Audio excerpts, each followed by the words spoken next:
Hey mom, over the past several months, I've been thinking more seriously about what it would mean to truly settle down in Thailand. Not just living here for a year or two, but really putting down roots. Starting a family, buying property, investing in a business, building a life that feels stable and sustainable for the long haul. On the surface, there's a lot to love about Thailand. The lifestyle is relaxed, the cost of living is manageable, and the culture is rich and welcoming in many ways. I've grown a lot here, both personally and professionally. But as time goes on, some realities are becoming harder to ignore.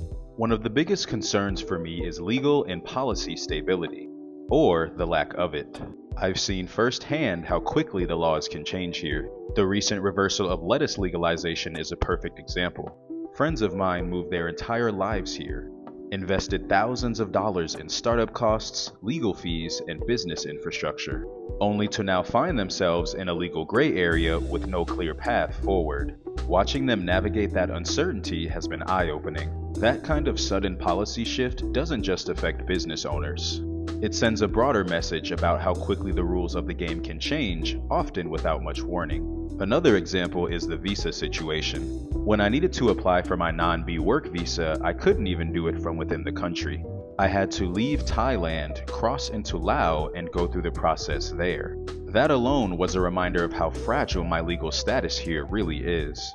And with visa rules changing frequently, it feels like I'm always one policy update away from needing to pack my bags. The process feels like it's designed to keep foreigners in a constant state of uncertainty, no matter how long you've been here or how much you're contributing to the economy. On top of all this, there's the language barrier, a factor that becomes even more important when I think about long-term living. I've learned basic Thai, enough to navigate day-to-day life, but I'm still a long way from the level of fluency that would make me feel truly independent in things like legal matters, business negotiations, or dealing with government paperwork. And realistically, reaching that level takes years of focused study and immersion, especially with a language as complex and context-dependent as Thai.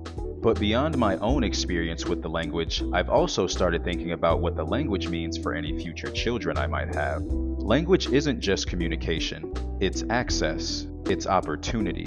Growing up with a globally strong language like English, Spanish, Mandarin, or even French comes with built-in advantages in education, career, and travel. While the Thai language is beautiful and culturally rich, it's also a relatively small language in terms of global reach.